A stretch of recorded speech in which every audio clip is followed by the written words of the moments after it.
এই ছেলে কে তুমি? কোচিংয়ে কি নতুন নাকি? এর আগে তো কখনো দেখিনি। নাম কি তোমার? কবে জয়েন করেছো?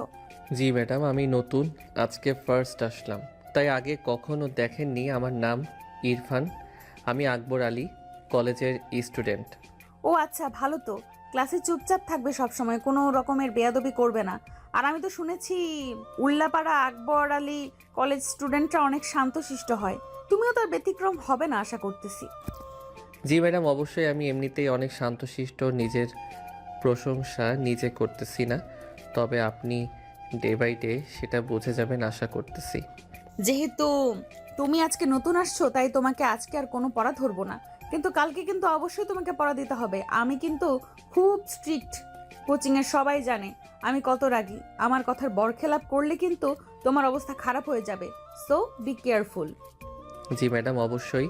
আপনি আমার টিচার, আপনার কথাটা অন্য আমি কখনো করতে পারি না। এটা আমার রুলস বা রেগুলেশনের ভেতর পড়ে না। তাসফিয়া হলেন কোচিংয়ের সবচাইতে রাগী ম্যাডাম। আর ইরফান খান তো স্বভাবে দুষ্টু প্রকৃতির ছেলে, কিন্তু সে কাউকে বুঝতে দেয় না যে সে অনেক পরিমাণ দুষ্টু। যে তার সাথে মিশে সে কেবলমাত্র এটা বুঝতে পারে সে কি পরিমাণে দুষ্টু। ইরফান, নিজেকে ইন্ট্রোডিউস করো। তোমার বয়স কত? কোন ইয়ারে পড়ো? ম্যাডাম, আমার নাম ইরফান আহমেদ, আমি উল্লাপাড়া আকবর আলী কলেজের প্রথম বর্ষের স্টুডেন্ট। বাহ, বিষয়টা তো বেশ মজাদার হয়ে গেল।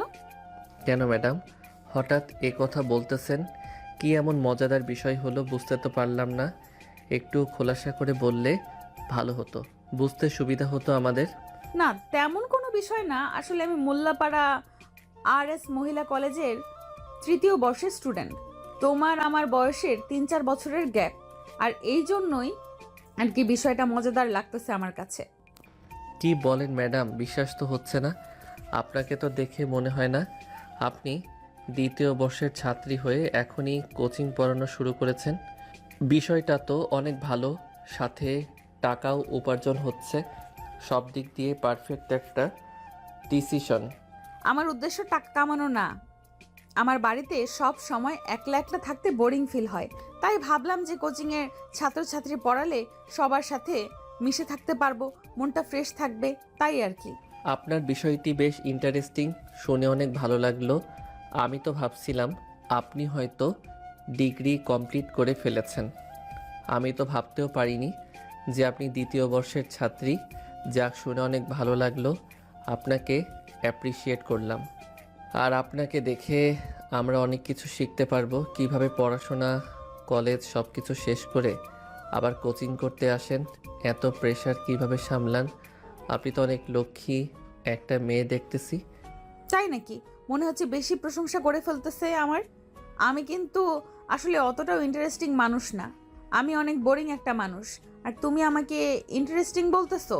আর আমাকে দেখে যদি ইন্সুয়ার হতে পারো, তাহলে তো আমার এটা অনেক বড় পাওয়ার বিষয়। আমার দেখে তোমাদের দেশে কিছু খেতে পারো, তাইলে সেটা হবে আমার জন্য অনেক বড় একটা পাওয়া। তাসফিয়া কোচিংয়ের কার্যক্রম বাদ দিয়ে ইরফানের সাথে হাস্যোজ্জ্বলভাবে কথা বলতেছে। তাতে যেন মনে নেই তার আসলে এখন কোচিংয়ে আছে, তার বিন্দাস কথা বলে যাচ্ছে। ক্লাসের ভিতরে তারপরও যেন তাদের কানে কোনো কিছু আসছে না, তারা একান্তভাবে কথা বলে যাচ্ছে। এটা আসলে কিসের ইঙ্গিত? আচ্ছা, অনেক হয়েছে। আজকে তো তেমনভাবে ক্লাস নাই, হলো না। পরিচয় নিতে নিতে অনেক লেট হয়ে গেছে। কালকে তোমরা সবাই 4th পেজ পুরো কমপ্লিট করে আসবা। আমি কিন্তু কালকে যে কোনো জায়গা থেকে তোমাদের প্রশ্ন করব, সঙ্গে সঙ্গে উত্তর দিতে হবে। আর যদি উত্তর দিতে না পারো, তাহলে কিন্তু তোমাদের খবর আছে, এই বলে দিলাম। পড়াশোনা তো কোনো নামগন্ধ নেই, শুধু ঘোরাফেরা করা আর কোচিংয়ে এসে হই হুল্লোড় করা। কালকে এটা হবে না, কিন্তু সবাই বিষয়টা মাথায় রেখো। আর ইরফান, তুমি যত নতুন, তোমাকে আলাদা করে বলতেছি, কালকে কিন্তু 4th পৃষ্ঠার যে কোনো জায়গা থেকে পড়া ধরবো। So be careful. পড়া মুখস্থ করে ক্লাসে আসবে। কালকে যা পড়ে মুখস্থ হবে না, সে আমার ক্লাসে উপস্থিত হবে না, এটাই আমার নির্দেশ। জি ম্যাডাম, অবশ্যই। আপনি বলছেন আর আমি পড়া মুখস্থ করে আসবো না, এটা হতেই পারে না। আমি এমন ছেলে না। তাহলে আজকের মতো আসি ম্যাডাম, কালকে আবার দেখা হবে। Bye madam. হ্যাঁ, ঠিক আছে। পড়া মুখস্থ করে এসো, আবার কালকে দেখা হবে। আজকের মতো সবার ছুটি, কালকে সবাই ঠিক সময় চলে আসবে। তাদের মধ্যে যেন কেমিস্ট্রি জমে গেছে। একদিনে তাদের এত গভীর কথোপকথন যেন অন্য কোনো সম্পর্কের ইঙ্গিত দিয়ে যাচ্ছে, চোখে আঙ্গুল দিয়ে বুঝিয়ে দিচ্ছে তাদের মধ্যে কিছু একটা হতে চলেছে। কিন্তু কি হতে চলেছে সেটা কারোর আইডিয়াও নেই। পরের দিন রাস্তায়। আরে কে এটা? ইরফান নাকি? কেমন আছো তুমি? দেখো কি সৌভাগ্য, আজকে রাস্তায় দেখা হয়ে গেল। তাহলে চলো দুজনে একসাথে কথা বলতে বলতে কোচিংয়ে যাই। আমাদের জেনারেশনে এই একটা সমস্যা, পড়াশোনাতে মন বসে না, শুধু ঘুরতে ভালো লাগে, গেমস খেলতে ভালো লাগে, পড়াশোনার প্রতি যেন কারো মনোযোগই নেই। তোমারও কি সেম একই ঘটনা ঘটলো নাকি? আসলে ম্যাডাম কি আর বলবো, আমিও বলতে পারেন ওই একই ধরনের লোক। পড়াশোনা করতে ভালো লাগে না, গেমস খেলতে ভালো লাগে, ঘোরাফেরা করতে, বন্ধুদের সাথে আড্ডা দিতে অনেক ভালো লাগে। পড়াশোনাতে মন বসে না, তারপরও চেষ্টা করতেছি পড়াশোনায় মন দেওয়ার। আর এখন তো পড়াশোনায় অবশ্যই মন বসবে না, বসে কোথায় যাবে? কি বলো, গেমস খেলতে এত ভালো লাগে? তোমার ছেলেদের তো এটাই স্বভাব, শুধু বন্ধু বান্ধবদের সাথে ঘুরে বেড়ানো, ঘোরাফেরা ছাড়া যেন তারা কিছুই বোঝে না। আর কি এমন হলো হঠাৎ যে ঘোরাফেরা আছে, তোমার পড়াশোনায় এত মনোযোগ বসলো, বিষয়টা তো বুঝলাম না। একটু খোলাসা করে বলো তো শুনি। অনেক কৌতূহল আছে বিষয়টা শোনার। নাকি পার্সোনাল কিছু ভাবে বলার দরকার নেই? না না ম্যাডাম, আপনি যেটা ভাবছেন তেমন না। আপনার মতো সুন্দরী ম্যাডাম যে কোচিংয়ে আছে সেখানে কি পড়াশোনা না করে অন্য কিছু করার উপায় আছে? যদি আপনি থাকেন, ক্লাসের কোনো ছেলেই অ্যাবসেন্ট করবে না। এত সুন্দরী একটা ম্যাডাম কোচিংয়ে থাকলে সব ছেলেদের মনোযোগ আপনার দিকে আর ব্লাড ভোটের দিকে থাকবে। আর আমি তো দেখেছি অন্য স্যার ম্যাডামের ক্লাস মিস করলেও আপনার ক্লাস কোনো ছেলে মেয়ে মিস করে না, কারণ আপনারা আগে হলেও মন থেকে অনেক ভালো। আমি সেটা কালকেই বুঝে গেছি। তাই বুঝি? তা ক্লাসের সবাই আমার জন্য ক্লাস করে সেটা তোমাকে কে বলেছে? নাকি শুধু তোমার নিজের কথাই বলতেছো, অন্যদের ফাঁসিয়ে দিচ্ছ? এটা কিন্তু করা যাবে না, নিজের কথা নিজে বলতে হয়, শুধু শুধু অন্যদের ফাঁসিয়ে দিও না, বুঝেছো? আর আমি এমন কেউ না যে আমার জন্য তোমরা সবাই ক্লাস করো। মনোযোগটা আমার দিকে না দিয়ে ক্লাসের দিকে দিলে সেটা বরং তোমাদের জন্য অনেক ভালো হবে। সামনে কিন্তু পরীক্ষা, সে কথা কি মাথায় আছে? হ্যাঁ ম্যাডাম, পরীক্ষার কথা তো অবশ্যই মাথায় আছে। পরীক্ষার কথা মাথায় না থাকলে তাইলে কি কোচিং ঘুরতে আসতাম? আর আমি আপনার চেয়ে অনেক ছোট, আপনাকে আমি ফ্লার্টিং করব এত বড় সাহস আমার এখনও হয়নি। আমার পরিবার আমাকে এই শিক্ষা দেয়নি। আমি তো কেবল মাত্র আপনার সাথে একটু দুষ্টামি করতেছি, এর চেয়ে বেশি কিছু না। প্লিজ আমার কোনো কথায় আপনি কষ্ট পাবেন না বা রাগ করবেন না। আসলে কথা বলতে বলতে স্লিপ টান হয়ে গেছে, সেটা বুঝতে পারিনি। আরে ব্যাপার না, আমি কিছু মনে করিনি। তুমি যদি দুষ্টুমি করতে পারো, আমি করতে পারবো না? আর হ্যাঁ, ভালো কথা, আজকের পড়া মুখস্থ করে আসছো তো, নইলে কিন্তু খবর আছে। দুষ্টুমি তো খুব পারো, দেখবো আজকে পড়াশোনাটা কেমন ভাবে। সো ক্লাসে ঢোকার আগে প্রিপারেশনটা ভালোভাবে নিয়ে নিও। জি অবশ্যই, আমি সবসময় ক্লাসের পড়া পড়ে আসার চেষ্টা করি, আজকে তার ব্যতিক্রম হবে না। আর আপনি বলছেন না পরে আসতে পারি? তাসফিয়া এবং ইরফান কথা বলতে বলতে ক্লাসের সামনে চলে এসেছে। ইরফান বাইরে দাঁড়িয়ে রইল আর ম্যাডাম রেস্টরুমে চলে গেল। কিছুক্ষণ পরই তো দেখলাম শুরু হবে ইরফানের তার বন্ধুদের সাথে দেখা। কী রে বন্ধু, কি ব্যাপার? একদিন হলো না কোচিং শুরু করেছিস, আর এর মধ্যে কি ম্যাডামকে পটিয়ে ফেললি নাকি? হ্যাঁ, সত্যি করে বলতো মামা, ব্যাপারটা কি? হ্যাঁ, আরে তোরাও না কী সব বলিস না, কিছুই আটকায় না তোদের মুখে। আর পটিয়েছে মানে এটা কেমন কথা বললি? বন্ধু, উনি আমার ম্যাডাম হন, ওনার ব্যাপারে এমন কথা কিন্তু বলা উচিত না। তাই না বলার সঙ্গে সঙ্গে এরকম টান লেগে গেল, বুঝতে পারলাম না। তাহলে বিষয়টা মনে হয় সত্যি। আর কোনো বইয়ে লেখা আছে যে ম্যাডামের সাথে প্রেম করা যাবে না, ম্যাডামকে লাইন মারা যাবে না? কোথাও তো লেখা নেই, তাই না? আর ম্যাডাম তো তোর চেয়েও বয়সে বেশি একটা বড় না, খুব হলে 2-3 বছরের একটা গ্যাপ আছে। এটা কোনো বিষয় হলো, হতেই তো পারে। আর আমাদের আন্দাজ কখনো ভুল হয় না। ধুর, তোরা এসব কী যে বলতেছিস না, মাথায় কাজ করে না। উনি হলেন আমার ম্যাডাম, আমাদের শিক্ষিকা। আর হ্যাঁ, উনি হয়তো অনেক ইয়াং, তার মানে এই না আমি তার সাথে প্রেম করব বা তোদের বাসায় যেটা বললে লাইন মারবো, এমন কিছুই না। এটা শুধু তোদের বোঝার ভুল। আর তোরা তো সবসময় নেগেটিভ মাইন্ড নিয়ে বসে থাকিস। ঠিক বলছি না মামা, বলতো? তোমাকে আমি চিনি বন্ধু, তুমি যে কতটা আবেগপ্রবণ সেটা আমি খুব ভালো করে জানি। তুমি যে কি করতে পারো না পারো সেটা ভালো করে জানি। একবার ম্যাডামের প্রেমে হোঁচট খেয়ে পড়লে তোমাকে আর সোজা করে দাঁড় করিয়ে রাখা যাবে না বন্ধু, সেটা আমরা সবাই খুব ভালো করেই জানি। তাদের এই কথোপকথনের মধ্যে সবাইকে ক্লাসের জন্য রুমে ডাকতেছে। ইরফানের বন্ধুরা কথোপকথন শেষ করে ক্লাসের ভিতর ঢুকে গেল। গুড মর্নিং, সবাই কেমন আছো? Good morning madam. আলহামদুলিল্লাহ, আমরা সবাই অনেক ভালো আছি। আপনি কেমন আছেন? আমি অনেক ভালো আছি। তা কালকে যে তোমাদের পড়া দিয়েছিলাম সবাই মুখস্থ করেছো তো? আর এই যে মিস্টার ইরফান, কালকে তো বলেছিলেন লাস্ট বেঞ্চে, আজকে হঠাৎ ফার্স্ট বেঞ্চে বসে বলছেন। ওরা কি খুব ভালোভাবে মুখস্থ করে আসছেন নাকি? তার জন্য অ্যাটেনশন পেতে সামনে বসেছেন? হ্যাঁ, আসলে না ম্যাডাম, যেমনটা ভাবছেন বিষয়টা তেমন না। রুমে ঢোকার পরে ফার্স্ট বেঞ্চে জায়গা পেয়েছি, তাই ফার্স্ট বেঞ্চে বসছি। ও আচ্ছা, বসেছো ভালো কথা। পড়াতে সময় যেন আনতাম তা করো না। আমি তো শুনেছি কিউট ছেলেরা নাকি পড়াশোনা তেমন একটা পারে না। তুমি তো দেখতে মাশাল্লাহ অনেক কিউট। আমার মনে হচ্ছে না তুমি পড়া দিতে পারবে। কি বলেন আপনি? যেমনভাবে বলছেন আমাকে আমি অনেক কিউট, একটু বাড়িয়ে বলছেন। হয়তো আসলে আমি অত কিউট না। যদি কিউট হতাম তাহলে আজকে পাশ্চাত্য ৫-৭টা প্রেম করে ফেলতাম। কিউট নই, চেহারা ভালো না, তাই আজ পর্যন্ত একটা প্রেম করতে পারিনি। বিষয়টা হতাশাজনক না?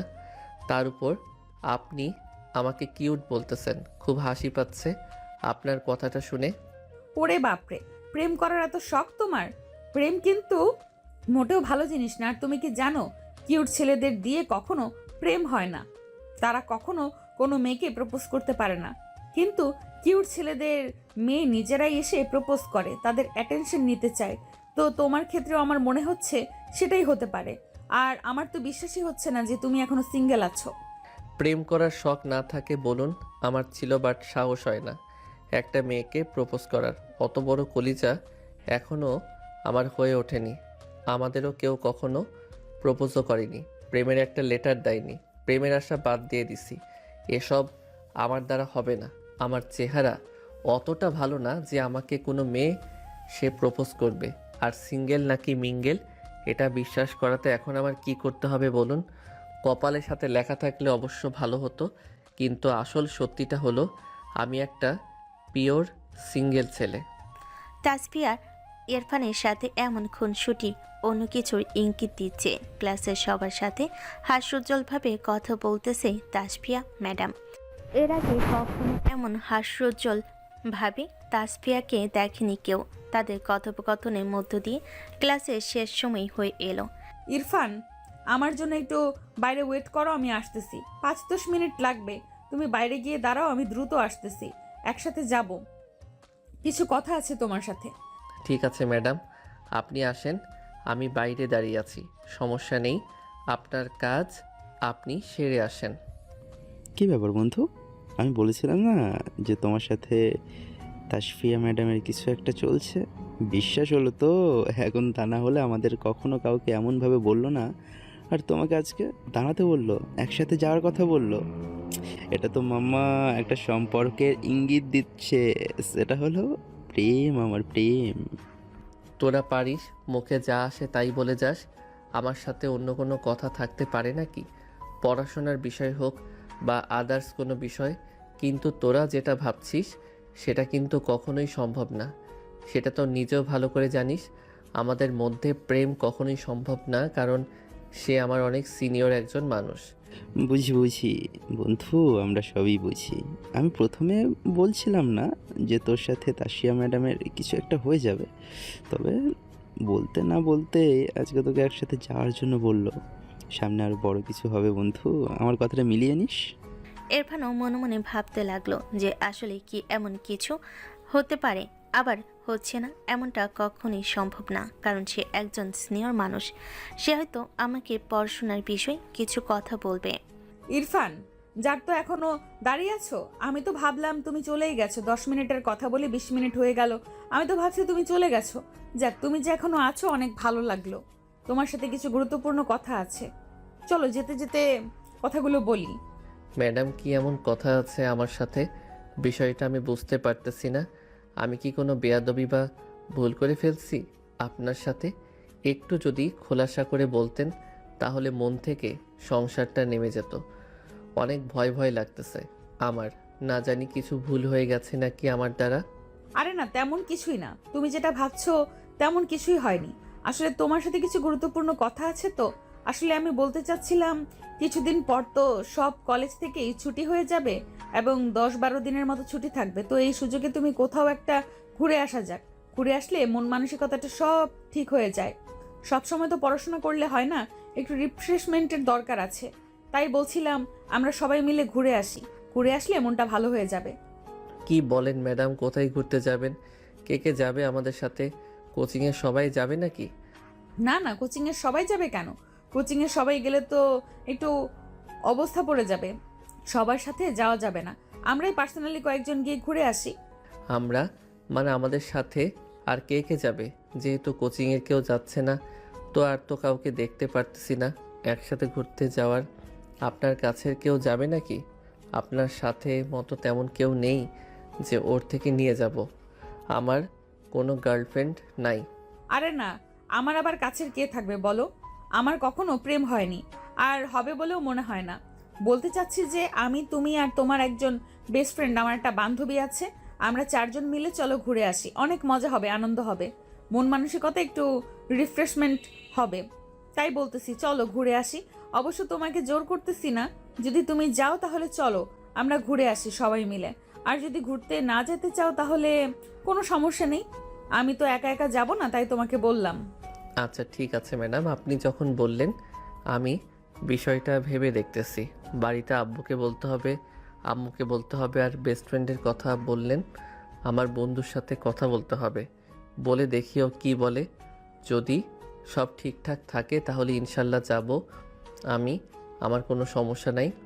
আপনাকে রাতে ফোন দিয়ে জানাবো আমি। তোমার কথা শুনে অনেক ভালো লাগলো। ও, অন্তত আশ্বাসটা তো দিলা। ঠিক আছে, তাহলে তোমার আব্বু আম্মু বন্ধুদের সাথে কথা বলে রাত্রে জানিও। আর একজনের বেশি বন্ধুকে নিও না, নইলে সমস্যা হবে। বেশি মানুষ গেলে এনজয়টা মাটি হয়ে যাবে। 4জন অনেক বেশি আনন্দ করতে পারবো। তাসফিয়ার এমন নরম স্বরে কথা বলা, ঘুরতে যাওয়ার প্রস্তাব, এগুলো সব কিন্তু প্রেমের দিকে ইঙ্গিত করতেছে। কিন্তু ইরফান এমন কিছু ভাবেনি। সে সব কথা নর্মালি নিয়েছে। এখন শুধু তার আব্বু আম্মু বন্ধু রাজি হলে তারা ঘুরতে যাবে। আব্বু, আব্বু, তোমার সাথে কিছু কথা ছিল। যদি কিছু মনে না করো তাইলে আমি কিছু কথা বলতে চাই তোমার সাথে। আর কথাগুলো বলার পরে তুমি কিন্তু আমাকে না করতে পারবে না। কি ব্যাপার ইরফান, কিছু বলবা? আর তুমি আমার কাছে চেয়েছো এমন কিছু আমি তোমাকে দেইনি কোনো দিন হয়েছে? তুমি বলো, যদি দেওয়ার মতো হয় অবশ্যই তোমাকে দিব, কিন্তু আশা করব এমন কিছু আমাকে বলবে না যেটা তোমাকে না বলতে বাধ্য করে। আসলে আব্বু কোচিং থেকে ঘুরতে যাবে, তাই তোমার কাছে অনুমতি নিতে আসছি। যদি তুমি পারমিশন দাও তবে আমি ঘুরতে যেতে পারবো। কারণ আব্বু, আমি কখনো তোমার অবাধ্য হইনি। তোমার কথার বাইরে আমি কোনো কাজ করিনি। তাই তোমার কাছে নেওয়াটা আমার কাছে অনেক বড় একটা বিষয়। তাই তোমার পারমিশনের অপেক্ষায়। সবই তো বুঝলাম, কিন্তু কে কে ঘুরতে যাবে, কাদের সাথে যাচ্ছ তুমি, কেমন ছেলে তারা, আমি তো কিছুই জানি না। এটা জানার এখতিয়ার আমার আছে। ছেলে মেয়ের কাদের সাথে ঘুরতে যায় সেটা আমি জানতেই পারি। আমি যদি আমার সবাইকে ভালো মনে হয় তবে তোমাকে পারমিশন দিব। না আব্বু, কোচিংয়ে সবাই যাবে না। শুধুমাত্র আমি, আমার বন্ধু, আমাদের কোচিংয়ের ম্যাডাম আর তার বান্ধবী যাবে। সবাই গেলে বিষয়টা কেমন যেন হয়ে যায়। সবার মধ্যে রিফ্রেশমেন্ট পাওয়া যায় না, হৈফুল্য থাকে। তাই আমরা 4-5 জন একটু রিল্যাক্সে থাকতে চাই। কি বলতেছ? ম্যাডামের সাথে ঘুরতে যাবে, আবার মাত্র 4জন মানুষ? বিষয়টা কেমন হয়ে গেল না? আমি তো ভাবছিলাম কোচিংয়ের সবাই যাচ্ছে, তোমরা কি মাত্র এই কয়েকজন? আসলে আব্বু, অতিরিক্ত কাউকে নিতে চাচ্ছি না। আমরা কয়েকজন মিলে একটু ঘুরে আসলাম, আড্ডা দিলাম। আর এখানে তো তেমন কেউ যাচ্ছে না, যে উল্টাপাল্টা কিছু হবে। যাচ্ছে আমাদের কোচিংয়ের ম্যাডাম, তিনি খুবই স্ট্রিক্ট একজন মানুষ, নম্র ভদ্র, বেশি একটা কথা বলে না, কিন্তু মনের দিক থেকে অনেক ভালো। সবই তো বুঝলাম, তবে বিষয়টা আমার কেমন জানি লাগছে। তারপরও তুমি যেটা বলতেছো ভালো হবে, তাহলে আর আমার কোনো আপত্তি নেই। বিষয়টা আলোচনা সাপেক্ষে দেখতে হবে। তারপরও তোমার আম্মুর সাথে একটু কথা বলো, দেখো তোমার আম্মু কি বলে। আমি তো রাজি, কত টাকা লাগবে আমাকে বলো, আমি তোমাকে দিয়ে দেব। কিন্তু তোমার আম্মুর সাথে একটু কথা বলে দেখো তোমার আম্মু কি বলে। তোমার আম্মু যদি যেতে বলে তাহলে যাও, কোনো সমস্যা নেই। আমার আম্মু, তুমি বললে তাতে তো হয়ে গেল, আমার আম্মুকে কেন বলতে হয়? আম্মু যদি রাজি না হয়, প্লিজ আপু তুমি আমাকে বলো, আমি আর কিছু না বলি আম্মুকে। যাও, সমস্যা নাই, তোমার আম্মু রাজি হয়ে যাবে। ভালোভাবে বুঝিয়ে বলো, তোমাকে অনুমতি দিয়ে দিবে, সমস্যা নেই। তোমার আম্মু তো তোমাকে অনেক ভালোবাসে। শুধু আমার পারমিশন নিলে কি হবে? তার পারমিশন নিতে হবে। শুধু আমার পারমিশন নিলে কি হবে? তোমার আম্মুকে গিয়ে ভালো করে বলো তোমার আম্মুর আছে, হয়ে যাবে। আম্মু, তোমার সাথে কিছু কথা ছিল, কিন্তু তুমি আমাকে কথা দাও, কথাগুলো বলার পরে তুমি আমাকে পারমিশন দিয়ে দিবে। যদি কথা দাও তাহলে আমি কথাগুলো বলতে রাজি আছি। কি ব্যাপার? কোনো কিছু দরকার বা কোনো ঝামেলা হলেই তো চলে আসো আমার কাছে। আজকে আবার নতুন করে কি হয়েছে বলো শুনি, কিসের পারমিশন? আম্মু, আমি একটু ঘুরতে যাব, আব্বু নম্বর দিয়েছে, এখন শুধু তোমার অনুমতি অপেক্ষা। তুমি যদি হ্যাঁ বলো তাহলে আমি ঘুরতে যেতে পারি, আর তুমি যদি না বলো তাহলে আব্বু যেতে দিবে না। প্লিজ আম্মু, রাজি হয়ে যাও। ও আচ্ছা, এই ব্যাপার। যে দেখছো কলেজ 10-12 দিন ছুটি হয়ে গেছে, তখনই ঘুরতে যাওয়ার প্ল্যান করে ফেলেছো। পড়াশোনা কিছু নেই নাকি? ছুটির সময় একটু পড়াশোনা করলেও তো পারো। এখন ঘুরতে যেতে হবে কেন? আর হ্যাঁ, কার সাথে ঘুরতে যাচ্ছ? কে কে যাচ্ছ? এখনকার ছেলের মেয়ে এত ভালো না, তাদের সাথে ঘুরতে যাচ্ছ সেটা তো জানার প্রয়োজন আছে। অবশ্যই এখানকার যে পোলাপান, বেশিরভাগই তো অভদ্র পোলাপান। তুমি অন্য কাদের সাথে যাচ্ছ? আম্মু, কোচিংয়ের কেউ যাচ্ছে না, শুধু যাব আমি, আমার বন্ধু, কোচিং মেয়ের ম্যাডাম আর ম্যাডামের একটা বান্ধবী। বেশি মানুষ হলে মজা থাকে না, সব সময় হইলে ওর চেয়ে বেশি আমার ভালো লাগে না। তাই আমরা চারজন ঘুরতে যাওয়ার প্ল্যান করছি, আর এই ঘুরতে যাওয়ার প্ল্যানটা ম্যাডামেরই। ম্যাডাম বলল শুধু পড়াশোনা করলেই হবে না, একটু রিফ্রেশমেন্টের প্রয়োজন আছে। ঘোরাফেরা করলে মনোবল বাড়ে, মনটা ফ্রেশ হয়ে যায়, তাই আর কি। সবই তো বুঝলাম, কিন্তু মাত্র 4 জন, এটা কেমন কথা? আমি তো ভাবছিলাম কোচিংয়ের সবাই জানে, কিন্তু মাত্র 4 জন, এমন তো কখনো শুনিনি। ম্যাডাম ঘোরার প্ল্যান করে, ম্যাডাম যেহেতু বলছে তাহলে তো ভালোই হবে। ম্যাডাম তো আর তোমাদের খারাপ চাইবে না। কিন্তু কোথায় ঘুরতে যাচ্ছ? বেশি দূর কিন্তু যাওয়া যাবে না। কোথায় যাচ্ছ সেটাই তো এখনো বললে না। আসলে আম্মু, ঘুরতে যাওয়ার লোকেশনটা এখনও ঠিক হয়নি, কারণ আমরা তো এখনও পারমিশনই পাইনি ঠিক মতো। আগে পারমিশন পাই, পরে তো লোকেশন ঠিক হবে। আমি তো পারমিশন পেয়ে গেলাম, এখন শুধু আমার বন্ধুর পালা তো পারমিশন পেয়ে যায়। তাই কালকে ডিসকাশন করব কোথায় ঘুরতে যাওয়া যায়। আর বেশি দূর একটা যাওয়ার কথা না বলে গেলে কি সমস্যা আছে? তো করার কোনো জায়গা নেই, দূরে গেলে ভালো হয়। দেখছো তোমার ছেলে কি বায়না ধরেছে, সে নাকি ঘুরতে যাবে। কি যাক, ঘুরে আসুক। সারাদিন রাতে বাড়িতে বসে থাকে, পড়াশোনা বাড়ি পড়াশোনা বাড়ি, একটু ঘোরাফেরা করলে শরীর মন দুটা ভালো হয়ে যায়। তো যাক, সমস্যা নেই। আর যাচ্ছেও তো খারাপ কোনো পোলাপানের সাথে না, শুধু যাবে ম্যাডাম, ওর একটা বন্ধু আর ম্যাডামের নাকি একটা বান্ধবী যাবে। তাই বেশি কিছু আর বলিনি। এটা একদম ঠিক কথা বলেছো তুমি। বেশি কেউ যাচ্ছে না, শুধু কোচিংয়ের ম্যাডাম, ম্যাডামের এক বান্ধবী, তোমার ছেলের একটা বন্ধু। তাই আমি আর বেশি কিছু বলিনি। ওকে যেতে চাচ্ছে, গিয়ে একটু ঘুরে আসো। না আম্মু, কি বলতেছো এগুলো? ওখানে থাকবেন আমার ম্যাডাম, ম্যাডামের বান্ধবী, আমি, আমার বন্ধু, এর মধ্যে আমার ছোট ভাই গেলে বিষয়টা একটু অন্যরকম হয়ে যায়। সবাই তো মন খুলে কথা বলতে পারবেন না, আর ও তো আমার ছোট, তাই ওকে না নেওয়া ভালো। নাকি আব্বু, তুমি কি বলো? আমার এটাই ভালো মনে হচ্ছে, ছোট ভাইকে না নাই ভালো হবে, কারণ ওখানে থাকবে আমার ম্যাডাম, আমার বন্ধু, ম্যাডামের বান্ধবী। সেখানে গিয়ে ও কী করবে? ওর ওখানে তো কোনো কাজ নেই, ও কারোর সাথে মন খুলে কথা বলতে পারবে না, ওর নিজের কাছে খারাপ লাগবে তখন, কারণ ওখানে ওর সবাই সিনিয়র থাকবে, ওর সমবয়সী কেউ থাকবে না, সো ওকে না নেওয়াই ভালো হবে।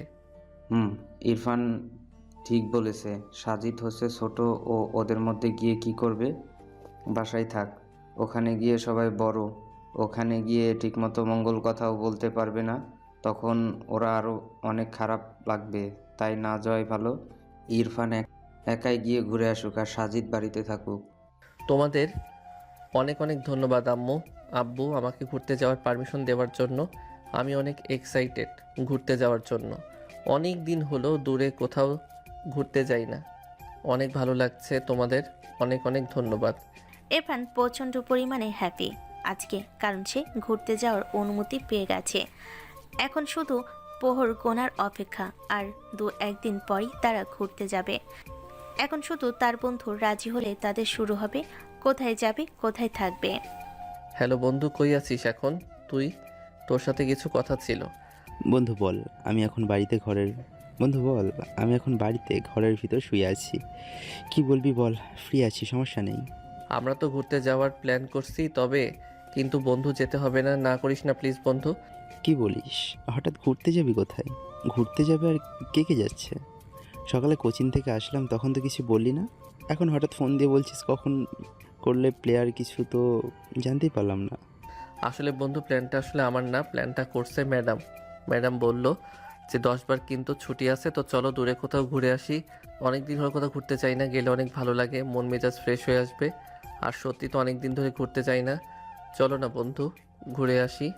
এত এমার্জেন্সি বললে কিভাবে সম্ভব বল, টাকা পয়সার ব্যাপার আছে তো, বাড়িতে অনুমতি নিতে হবে, একটু তো সময়েরও ব্যাপার। এত এমার্জেন্সি করলে কিভাবে হবে বল? আর আমি তোকে বলছিলাম না মামা, ম্যাডাম আর তোর কিছু একটা হতে চলেছে। দেখলে তো, ধীরে ধীরে সব কথাই আমার মিলে যাচ্ছে।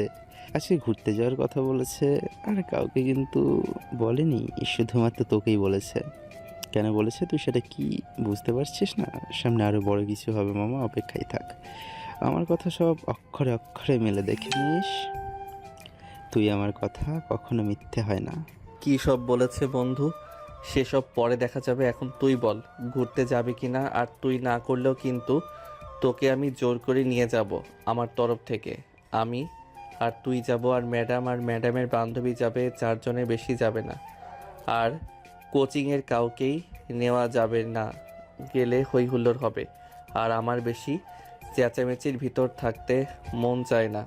তাই আমরা কয়েকজন গেলে সময়টা অনেক ভালো কাটবে, সবাই মিলে আড্ডা দেওয়া যাবে, ঘোরাঘুরি করা যাবে। এটা অবশ্যই তুই একটা সত্যি কথা বলেছিস, কোচিনের সবাইকে নিয়ে গেলে পুরো বাজার বানিয়ে ফেলবে। 4-5 জন গেলে ঘুরে মজা পাওয়া যাবে, আড্ডা দিয়ে মজা পাওয়া যাবে, ঘুরে মনে শান্তি পাওয়া যাবে, সব দিক দিয়ে পারফেক্ট হবে। কিন্তু আমি একটা জিনিস বুঝতে পারছিলাম না, এত মানুষ বাদ দিয়ে তোকে কেন ম্যাডাম ঘুরতে যাওয়ার অফার করলো? আমার বিষয়টা এখনও মাথার ভিতরে ঘুরপাক খাচ্ছে। কিছু তো একটা চক্কর চলছে বন্ধু, সেটা আমি বেশ ভালো করেই বুঝতে পারছি। আর তুমি এখন না বুঝলেও কিছুদিন পর বোঝা যাবে আমার কথাটা, তুই মিলিয়ে নিস। আর কথাগুলো মিলে গেলে আমাকে টিট দিতে হবে জ্বালা, তুই যদি আমাকে টিট না দিস তাহলে তোর কিন্তু খবর আছে। আচ্ছা ঠিক আছে, পরের কথা পরে বলিস। তোর কথা যদি আসলেই সত্যি হয়ে যায় তাহলে অবশ্যই তোকে আমি ট্রিট দিব, যা খেতে চাস তাই খাওয়াবো। তবে এটা কখনোই হবে না বন্ধু, তুই শুধু শুধু এমন কথা বলতেছিস। এমন কিছুই হবে না, ম্যাডাম জানে তার আর আমার বয়সের অনেক গ্যাপ, সে কখনো এটা চাইবে না যে তার সাথে আমার সম্পর্ক হোক। এটা ভাবতে কেমন লাগে শালা, তুই কি সব ভাবিস? আচ্ছা বন্ধু, তাহলে তোরা প্ল্যান কর কোথায় ঘুরতে যাবি। আমি আছি, সমস্যা নেই, শুধু একটু টাকা পয়সা নিয়ে সমস্যা, আর বাড়িতে ওটা ম্যানেজ হয়ে যাবে, সমস্যা নেই। আমার জন্য কিছু বাড়তি টাকা নিয়ে যাই, যদি প্রয়োজন হয় তাহলে নির্ভর, যদি না প্রয়োজন তাহলে আর লাগবে না, কিন্তু ব্যাকআপ হিসেবে রেখে দিস, কারণ ম্যাডাম যাচ্ছে, মান সম্মান তো কিছু থাকবে না। সো তোকে আগেই বলে রাখলাম, কথাগুলো মাথায় রাখিস। আর ঘুরতে গেলে মজা তো অবশ্যই হবে, অনেকদিন পর দূরে কোথাও ট্যুর দেবো, বেশ এক্সাইটেডমেন্ট। ইরফানের আব্বু আম্মু পারমিশন দিয়ে দিয়েছে, এদিকে তার বন্ধুও যেতে রাজি হয়ে গেছে। তারা ঘুরতে যাওয়ার প্ল্যান করতে বাকি এখন শুধু, কিন্তু আসলে সামনে কি হতে চলেছে সেটা আসলে কেউ আন্দাজ করতে পারছে না। হয়তো ভালো কিছুই হবে, কিন্তু কি হবে সেটা কেউ জানে না। হ্যালো ইরফান, তো কি করলা? বাড়িতে কথা বলেছো? তুমি কিছুই তো জানালে না আমাকে। আমি অপেক্ষায় আছি, কিন্তু তুমি আমাকে ফোন করে কিছুই জানালে না। যাবে কি যাবে না কিছুই তো বলতেছো না। আমি আপনাকে ফোন দিতে যাচ্ছিলাম, এর মধ্যে আপনার ফোন দিয়েছেন। খুশি সংবাদ ম্যাডাম, আমার বাড়ি থেকে পারমিশন দিয়ে দিয়েছে। আব্বু আম্মু দুজনে আমাকে অনুমতি দিয়ে দিছে। পরে বন্ধুর সাথে কথা বললাম, ওর সাথে অনেক কথা বলার পরেও রাজি হয়েছে। ও যাবে, সমস্যা নাই। কিন্তু বিষয় হচ্ছে আমরা যাব কোথায়, গন্তব্যটা কোন জায়গায় সেটা এখনো কেউ জানে না। সেটা জানালে ভালো হয়। আপনার কি কোনো লোকেশন পছন্দ করা আছে, নাকি প্ল্যান করবেন কোনটা? এইটা তো খুব ভালো কথা। আমি জানতাম তোমার আব্বু আম্মু রাজি হবে, কারণ এখানে তো অন্য কোনো পোলাপান যাচ্ছে না, শুধু আমরা 4 জন যাব। আর ঘুরতে যাওয়ার লোকেশন তো আমি অনেক আগেই সিলেক্ট করে রেখেছি। আমার অনেক শখ, সাজেক যাব। তোমরা কি বলো? আমার কোনো সমস্যা নেই ম্যাডাম, সাথে তো অনেক ভালো জায়গা। ওখানে গেলে অনেক ভালো ফিল পাওয়া যাবে, ভাসমান দেখা যাবে, প্রাকৃতিক সৌন্দর্য সব মিলে সুন্দর একটা পরিবেশ।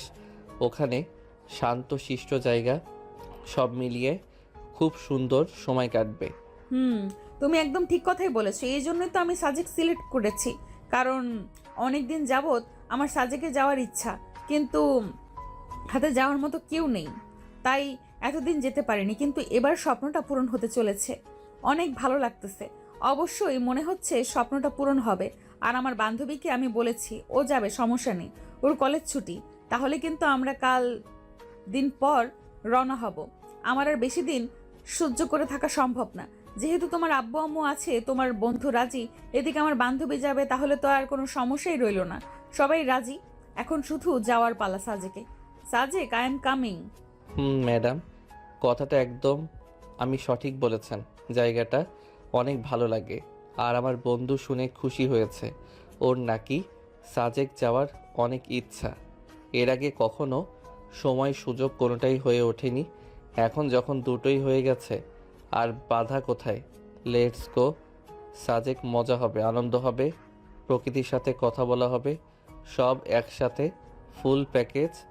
সবাই সাজেক যাওয়ার জন্য অনেক এক্সাইটেড। সবারই সাজেকে যাওয়ার অনেক ইচ্ছে। এবার হয়তো তাদের স্বপ্ন সত্যি হতে চলেছে, কিন্তু সামনে আরো বড় কিছু ধামাকা অপেক্ষা করতেছে। হ্যালো বন্ধু, কী রে, তুই রেডি হয়েছিস? এমনিতে কিন্তু লেট করা যাবে না, বাস আছে, লেট হলে কিন্তু অনেক বড় ঝামেলা হয়ে যাবে বন্ধু। আরে কি বলিস বন্ধু, আমি ভোর থেকে রেডি হয়ে আছি, আমার সব ঠিকঠাক, ব্যাগপত্র সব গুছিয়ে ফেলেছি, নিচেও অলমোস্ট রেডি হয়ে গেছি। তাহলে কিছুক্ষণ পরে বের হই নাকি?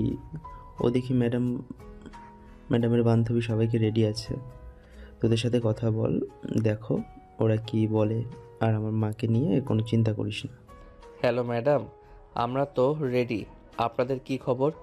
আপনারা মেয়ে মানুষ, আপনারা তো সাজতে অনেক সময় নেন, আপনাদের আর কতক্ষণ সময় লাগবে? আমার বন্ধু তো ব্যাগপত্র গুছিয়ে বসে আছে শুধু আপনাদের অপেক্ষায়। এখন বেশি কিন্তু লেট করা যাবে না, বাস মিস হলে কিন্তু আমাদের না ক্যান্সেল হয়ে যাবে। সেই কথাটা কি আপনার মাথায় আছে? আপনার বান্ধবী কি রেডি হয়েছে একটু শুনেন ফোন দিয়ে। তোমরা এই ভিসা নিয়ে চিন্তা করতে হবে না, আমি ব্যাগপত্র রাতেই গুছিয়ে রাখছি। আর এখন শুধু রেডি হতে সময় লাগবে মাত্র 10 থেকে 15 মিনিট। আর আমার বান্ধবীও সেম একই, রাতেই ও ব্যাগ গুছিয়ে রেখেছে। এখন শুধু রেডি হতে বাকি, বাদ বাকি সব কমপ্লিট। তোমরাও গোছগাছ করে বের হও, আমাদের বেশি সময় লাগবে না। ঠিক আছে ম্যাডাম, তাহলে আমি আর আমার বন্ধু ব্যাগপত্র নিয়ে গয়হট্টা বাজারের দিকে গেলাম। আমরা বাজারে থাকব, আপনারা যত দ্রুত সম্ভব চলে আসেন। আমরা বাজারে অপেক্ষা করতেছি আপনাদের জন্য। এখন তাইলে ফোন রাখলাম।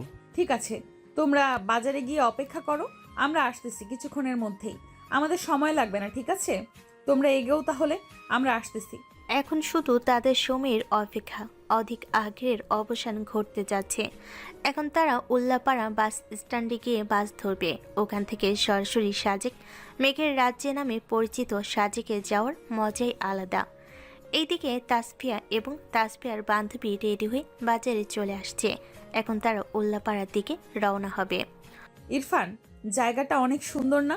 কত সুন্দর পরিবেশ, হিমেল হাওয়া বইছে, প্রাকৃতিক সৌন্দর্য দেখতে কার না ভালো লাগে বলো? সত্যিই আজকে অনেক ভালো লাগতেছে। আমার এর পেছনে অবশ্য তোমার অনেক বড় অবদান আছে। তুমি যদি রাজি না হতে তাহলে কখনোই সম্ভব হতো না। তোমার জন্যই আজকে আমার সাজেকে আসার স্বপ্ন পূরণ হলো।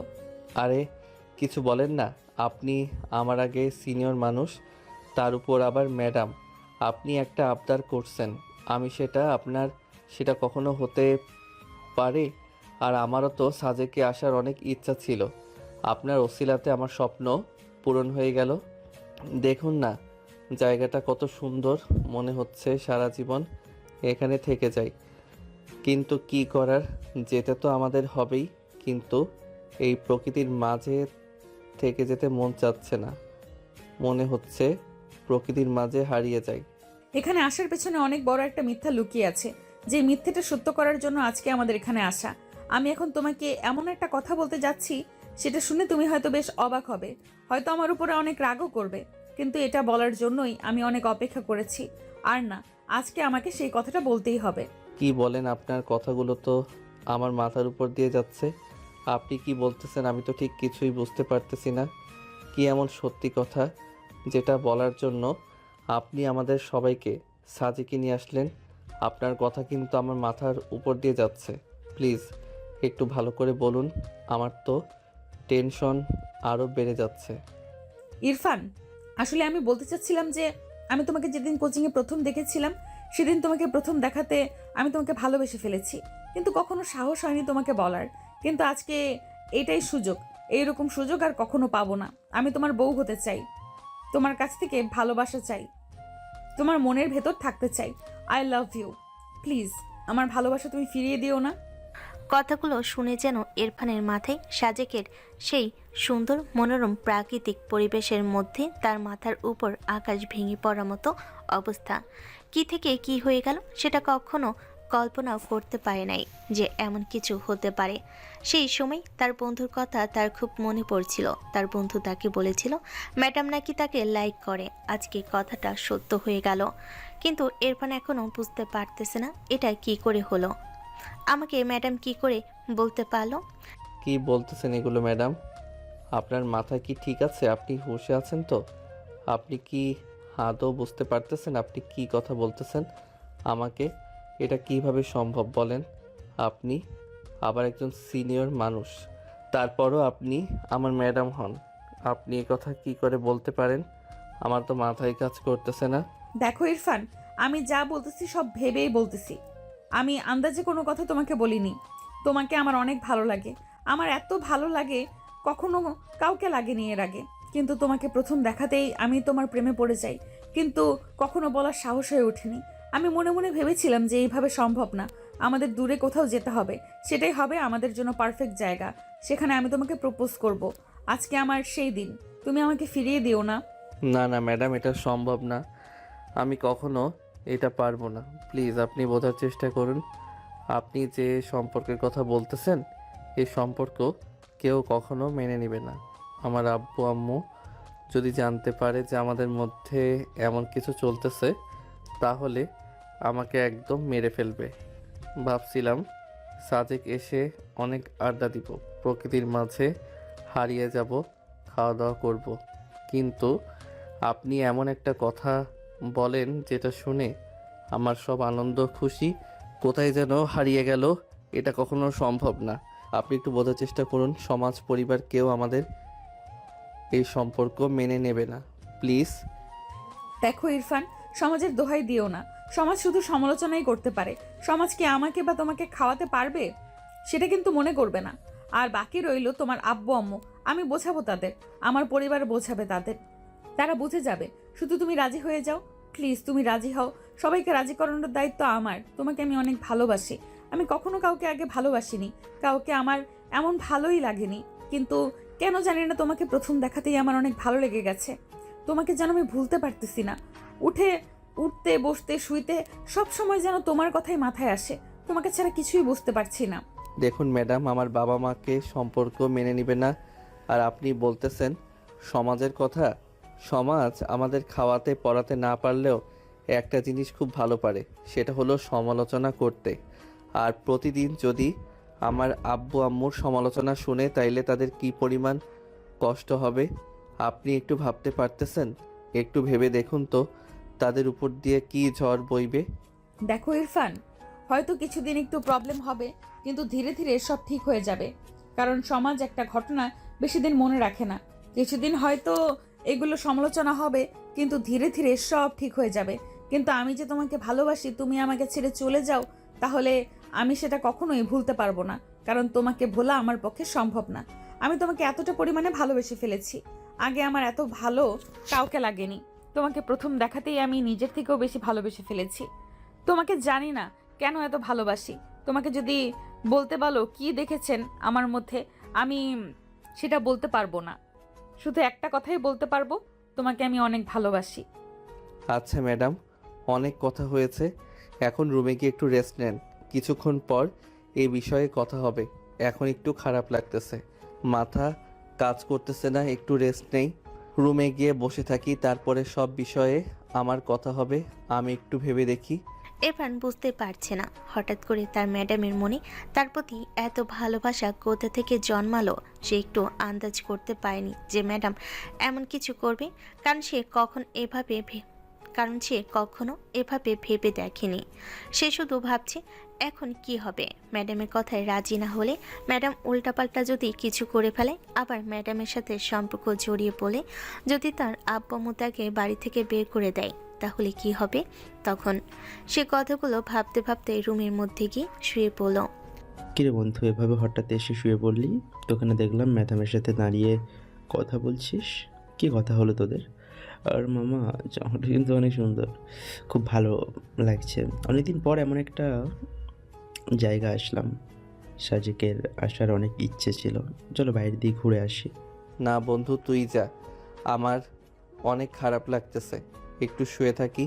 আমার এখন একটুও ভালো লাগতেছে না, বাইরে যাওয়ার মতো মুড নেই। কিরে মামা, হঠাৎ কি হলো তোর? এই একটু আগে তো সব ঠিক ছিল, হঠাৎ কি এমন হয়ে গেল? তো শরীর খারাপ হয়ে গেল? ঘুরতে যেতে চাচ্ছিস না, মন নাই বলছিস? কিছু হয়েছে নাকি, খুলে বল। কি আর বলবো বন্ধু তোর কথা। আমি সত্যি হয়ে গেল, ম্যাডাম আজকে আমাকে প্রপোজ করছে। এখন আমি কি করব বুঝতে পারতেছি না। যদি ম্যাডামের প্রস্তাবে রাজি না হয়, তাহলে ম্যাডাম তো উল্টাপাল্টা কিছু করে ফেলে।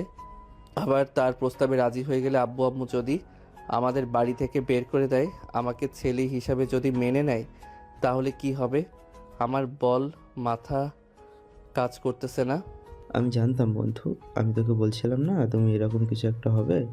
আমি অনেক আগেই সন্দেহ করেছিলাম, কারণ আমাদের কখনো ম্যাডাম এত প্রায়োরিটি দেয়নি যত প্রায়োরিটি তোকে দিয়েছে। আর আমাদের কখনো ঘোরার কথা বললো না, আর তোকে হঠাৎ এত দূরে সাজাকে ঘোরার জন্য আসতে বললো। তখনই আমার অনেক ঘাটা লেগেছিল, কিন্তু তুই তো আমার কথা বিশ্বাস করছিলি না। এখন কি করবি? আমার তো মাথা কাজ করছে না। কথাটা শুনে তো মাথার উপরে যেন আকাশ ভেঙে পড়লো। এটা কিভাবে সম্ভব? আমিও বুঝতে পারতেছি না বন্ধু, এখন কি করব। আমার মাথা কাজ করতেছে না। তুই একটু ভেবে দেখ কি করা যায়, আমার মাথায় কিছুই আসতেছে না। আমি বলি কি বন্ধু, ম্যাডামকেও কিন্তু দেখতে অনেক সুন্দর। কি ম্যাডামের প্রস্তাব রাজি হয়ে যা, পরে বিষয়গুলো পরে দেখা যাবে। তোর আব্বু আম্মু তো তোকে অনেক ভালোবাসে, তোর ভালোবাসা তারা অবশ্যই মেনে নেবে। তুই তাদের আদরের সন্তান, তোদের কখনো কষ্ট দিবে না তারা। আর বাকি রইল সমাজ, সমস্ত কিছুদিন পরে সব ভুলে যাবে। কিছুদিন বিষয় নিয়ে তারা কথা বলবে, কিন্তু ধীরে ধীরে সব ঠিক হয়ে যাবে। কিন্তু একবার যদি ম্যাডাম কিছু করে ফেলে, তখন কি হবে বল? সবই ঠিক আছে বন্ধু, আসলে কপালটা আমার খারাপ। আসলে আমি কি করতে আর হয়ে গেল কি। তুই আমার আব্বু আম্মুকে চিনিস না, আমাকে ভালোবাসে ঠিকই, কিন্তু তারা এই সম্পর্ক কখনো মেনে নিবে না। আমার সমবয়সী হলে একটা কথা ছিল, আমার চেয়ে প্রায় 2-3 বছরের বড়, তারপর আমার কোচিংয়ের ম্যাডাম, তাই সম্ভব বল? আচ্ছা কি হবে সেটা পরে দেখা যাবে, এখন তো একটু রেস্ট নে। তোকে দেখে খুব ক্লান্ত মনে হচ্ছে, একটু শুয়ে থাক, রেস্ট নিয়ে পরে ধীরে সুস্থে এগুলো নিয়ে কথা বলা যাবে। পরের বিষয় পরে দেখা যাবে, একটু শুয়ে থাক। ইরফান ওই ইরফানের বন্ধু কেউ জানে না এই কথাটা। বিশ্বাস করতে পারছে না যে ম্যাডাম এই কথা বলেছে। ম্যাডামের সাথে সম্পর্ক তার পরিবার কখনোই মেনে নেবে না, এটা তার বক্তব্য। সামনে কি হতে চলেছে কেউ জানে না। কিরে বান্ধবী, ইরফান কি রাজি হয়েছে শেষে? বাইরে থেকে এসে বসে পড়লি, কিছুই তো বললি না কি হয়েছে। না রে, এখনো রাজি হয়নি। আমার মনে হয় না রাজি হবে। ও অনেক ঘাবড়ে গেছে, অনেক ভয় পেয়ে গেছে। ওর পরিবারের কথা আরো অনেক মনে পড়তেছে। ও বলতেছে ওর পরিবার এটা মেনে নেবে না, কারণ আমি ওর ম্যাডাম, প্লাস ওর থেকে প্রায় 3 বছরের বড়। এটাই নাকি বড় সমস্যা। এটা কোনো সমস্যা হলো? এখন তো 2-3 বছর কেন, মানুষ 10 বছরের উপরে মেয়েকে বিয়ে করে। আর এটা তো কিছুই না। দেখ, বুঝিয়ে বল, আমিও বোঝাবো। কিছুক্ষণ পর বের হয়ে বুঝিয়ে শুনিয়ে রাজি করাতে হবে। আমি তো জানি তুই ওকে কতটা ভালোবাসিস, কিন্তু সব সময় আমাকে এসে ওর কথা বলতিস। এভাবে ওকে রাজি করাবো। হাজার হলেও তুই আমার একমাত্র বান্ধবী। বন্ধু চল বাইরে যাই, এখন একটু ভালো লাগতেছে।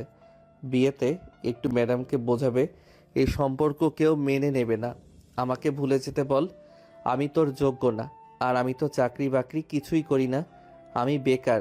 তাকে বিয়ে করে কি খাওয়াবো? ওকে একটু বোঝানো বন্ধু, যাতে আমাকে ভুলে যায়। আচ্ছা চল দেখি কি করা যায়। আমার কথা কি মানবে? আমার তো মনে হচ্ছে না। তারপর চেষ্টা করতে তো বাধা নেই, যতদূর সম্ভব চেষ্টা করব বোঝানো। না বুঝলে কি করব বল? দুইজন বাইরে যাচ্ছিল। সামনে তাকিয়ে দেখে তাসফিয়া ও তাসফিয়ার বান্ধবী একসাথে দাঁড়িয়ে আছে। তারা কিছু একটা কথা বলতেছে। তারা সেখানে চলে গেল হাঁটতে হাঁটতে। দেখুন ম্যাডাম, আপনি যেটা বলতেছেন সেটা কখনো সম্ভব না। আপনারা ইরফানের বয়সের পার্থক্যটা একবার দেখুন। আপনারা 3 বছরের ছোট বড়, তার উপর সবচেয়ে বড় যেটা বিষয় সেটা হলো আপনি হলেন ওর ম্যাডাম। আর ম্যাডামকে কেউ বিয়ে করে, এমন কথা শুনেছেন কখনো? মানুষ শুনলে কি বলবে?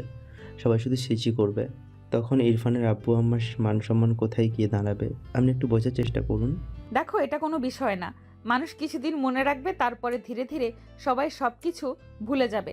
কিন্তু আমাদের সম্পর্ক যদি একবার বিচ্ছেদ হয়ে যায়, আমি কখনোই ইরফানকে ভুলতে পারবো না, কারণ ওকে আমি অনেক ভালোবাসি। ও এখন আমার এই পৃথিবী। ওকে ভোলা আমার পক্ষে সম্ভব না। আর ওর পরিবারকে আমি রাজি করাবো। আমার কথা আরও বুঝবে। আমি তাদের মেয়ের মতো।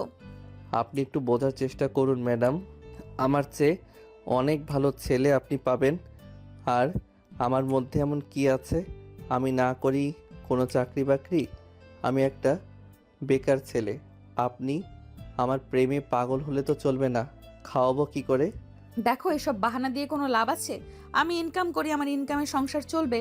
আর তুমি পড়াশোনা শেষ করে তুমি একটা চাকরি বাকরি জোগাড় করে নিবে। এটা কোনো প্রবলেম হলো? আমি শুধু তোমার কাছে থাকলে সুখে থাকবো। খাওয়া দাওয়াটা বড় বিষয় না। বড় বিষয় হচ্ছে আমি তোমার কাছে থাকতে চাই, তোমার সাথে একবার এসে ঘুমাতে চাই। আমি তোমাকে ছাড়া বাঁচতে পারবো না। প্লিজ তুমি আমার কথাটা একটু বোঝার চেষ্টা করো। দেখুন ম্যাডাম, আপনি এরকম পাগলামি করলে হবে না। আমি আপনাকে বউ হিসেবে গ্রহণ করতে পারবো না। আমার পরিবার আছে, আব্বু আম্মু ভাই সমস্ত বাদ দিলাম। আমার আব্বু আম্মু তো আমাকে ঘর থেকে বের করে দিবে। এই কথা জানতে পারলে আপনি আমাকে ভুলে যান। আমি আপনাকে মানতে পারবো না। আর আমি আজকে বাড়িতে চলে যাব। আমার ঘরের শখ মিটে গেছে, আমাকে আর ডিস্টার্ব করেন না প্লিজ। আপনি আপনার মতো থাকেন, আমাকে আমার মতো থাকতে দেন।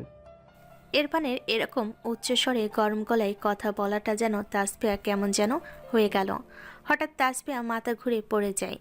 পড়ে গিয়ে পাথরের সাথে মাথা লেগে মাথা ফেটে যায়। সঙ্গে সঙ্গে তাসফিয়া অজ্ঞান হয়ে যায়। এখন সবাই দৌড়াদৌড়ি শুরু করে দিয়েছে। দ্রুত ডাক্তারের কাছে নিয়ে যেতে হয়। বন্ধু তাড়াতাড়ি কোনো অ্যাম্বুলেন্সে ফোন দেই। ওর অবস্থা কিন্তু অনেক খারাপ হয়ে যাচ্ছে, মাথা দিয়ে অনেক রক্ত বেরোচ্ছে। তাড়াতাড়ি ফোন দে, বেশি দেরি হলে কিন্তু বিশাল একটা প্রবলেম হয়ে যাবে। ম্যাডামের ক্ষতি হয়ে যেতে পারে। যত ফার্স্ট অ্যাম্বুলেন্স নিয়ে আসেক। ইরফান, ম্যাডামের আব্বু আম্মুকে জানানো অনেক জরুরি। তাদের কিন্তু জানাতেই হবে। পরে যদি আবার বলে যে তোমরা আমাদের কিছু জানাও নাই, ওটা কিছু হওয়ার আগেই তাদের জানানো ভালো নাকি? কি বলিস তুই? হ্যাঁ বন্ধু, তুই একদম ঠিক কথা বলেছিস।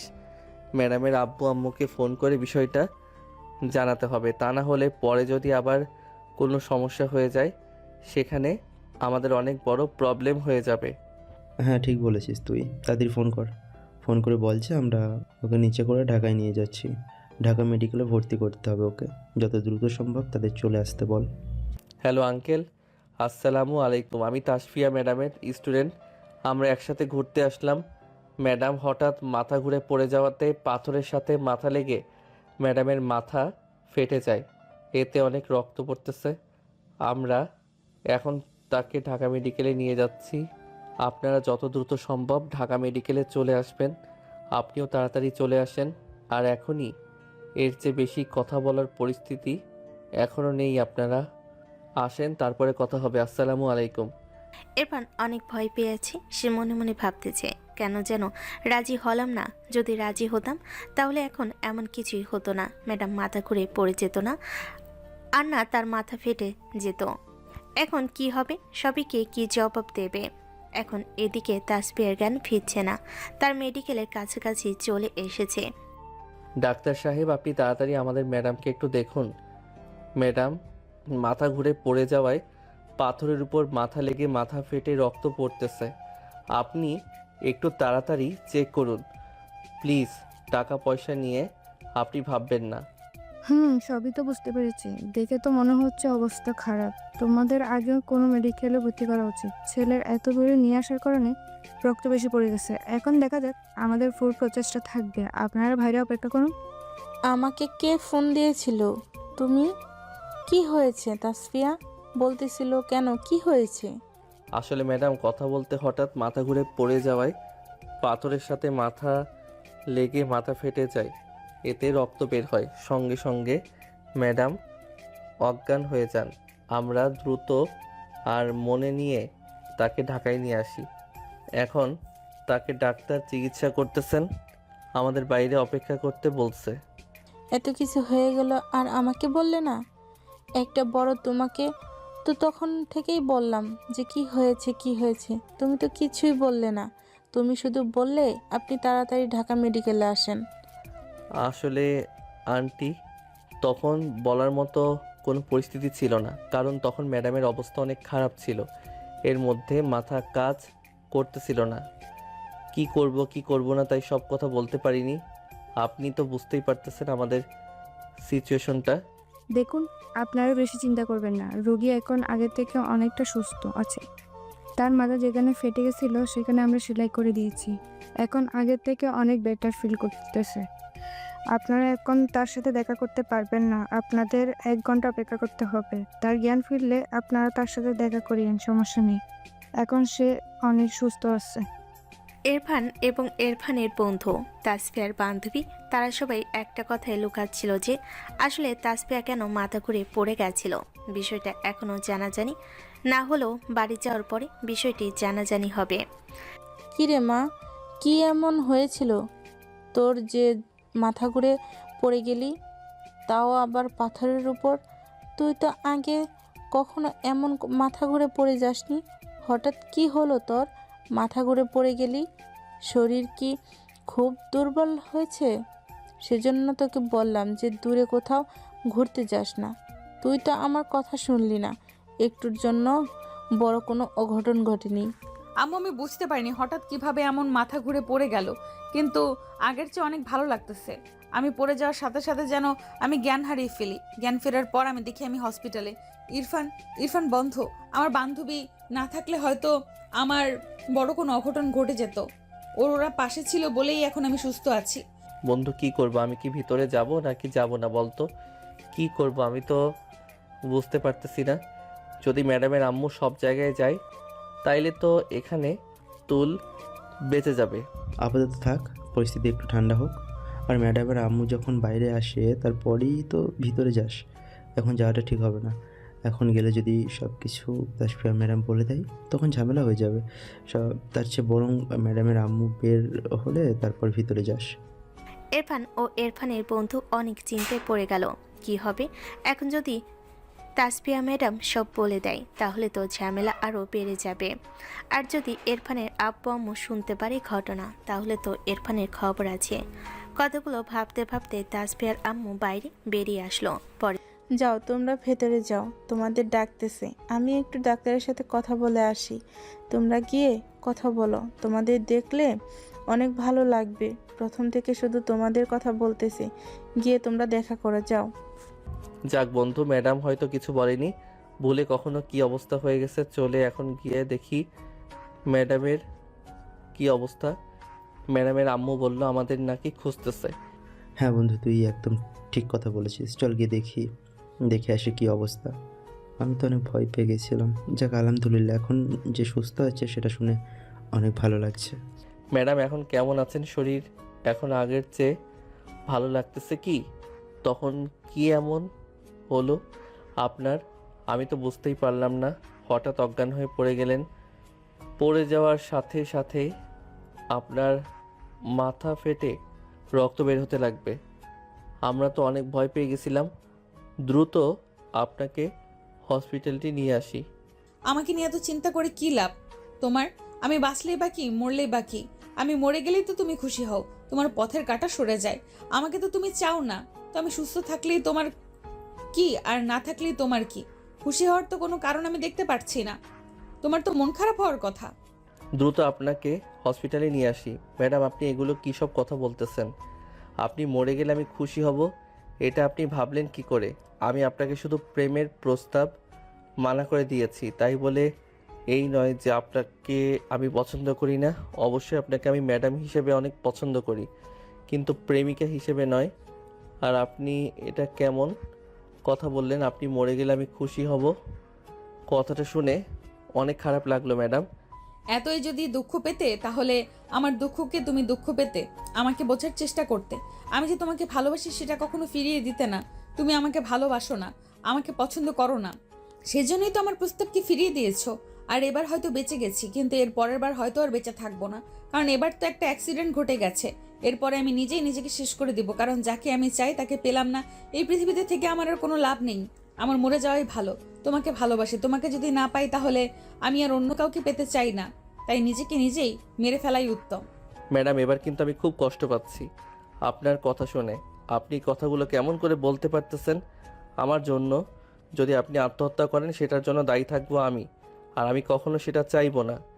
আপনি বেঁচে থাকুন 1000 বছর, কিন্তু একটা জিনিস আপনি বুঝতে পারতেছেন না। সেটা হলো আমাদেরই সম্পর্ক কেউ মেনে নিবে না। আপনি আমার চেয়ে অনেক ভালো ছেলে ডিজার্ভ করেন, এটা আপনাকে বুঝতে হবে। আমি তো ছোট একটা ছেলে, আপনি আমার চেয়ে অনেক সুন্দর হ্যান্ডসাম ছেলে পাবেন। আমার অন্য কাউকে চাই না, আমার তোমাকে চাই। আর বারবার ম্যাডাম ম্যাডাম করে বলতেছো কেন? তুমি করে বলো। তোমার মুখে তুমি করে শোনার আমার অনেক ইচ্ছা। যদি একবার তুমি আমাকে তুমি করে বলতে, হৃদয়টা প্রশান্ত হয়ে যেত। আমার অন্য কাউকে চাই না, আমার তোমাকে চাই। আর বারবার ম্যাডাম ম্যাডাম করে বলতেছো কেন? তুমি করে বলো। তোমার মুখে তুমি শোনার আমার অনেক ইচ্ছা। যদি একবার তুমি করে বলতে, হৃদয়টা প্রশান্ত হয়ে যেত। তোমার মুখে তুমি শোনার জন্য আর কতদিন অপেক্ষা করাবে আমাকে? আমাকে আর কতবার ফিরিয়ে দিবে? আমি তো মৃত্যুর দুয়ার থেকে ফিরে এসেছি, কিন্তু এরপর কিন্তু আর ফিরে আসবো না। যদি হারিয়ে যায়, যে হারিয়ে যায় তাকে খুঁজে পাওয়া যায়, কিন্তু যে নিজে থেকে হারিয়ে যায় তাকে কিন্তু খুঁজে পাওয়া যায় না। আমিও কিন্তু নিজে থেকে হারিয়ে যাব। আমাকে কখনোই কেউ খুঁজে পাবে না, কারণ আমি আর এই পৃথিবীতে থাকবো না। ম্যাডাম, এমনভাবে পাগলামি করলে কিন্তু হবে না। আপনি অলমোস্ট অসুস্থ হয়ে গেছেন, কালকে আপনাকে বাড়ি নিয়ে যেতে হবে। আপনাকে সুস্থ হন, পরে এগুলো বিষয়ে কথা বলা যাবে। এখন এগুলো বিষয় নিয়ে কথা বলার মতো সময় নেই। আপাতত আপনি সুস্থ হওয়া জরুরি। আপনাকে নিয়ে অনেক চিন্তা হচ্ছে। আসলাম ঘুরতে, আর কি থেকে কি হয়ে গেল বুঝতেই পারলাম না। একটা দিনও শান্তি মতো করতে পারলাম না, আড্ডা দিতে পারলাম না। ভাবছিলাম অনেক, কিন্তু হলো না কিছুই। আপনি আগে সুস্থ হন, এগুলো বিষয় নিয়ে পরে কথা বলবো প্লিজ। আর এগুলো নিয়ে কথা বলবেন না। কে মা, আসল ঘটনা কি আমাকে খুলে বলতো?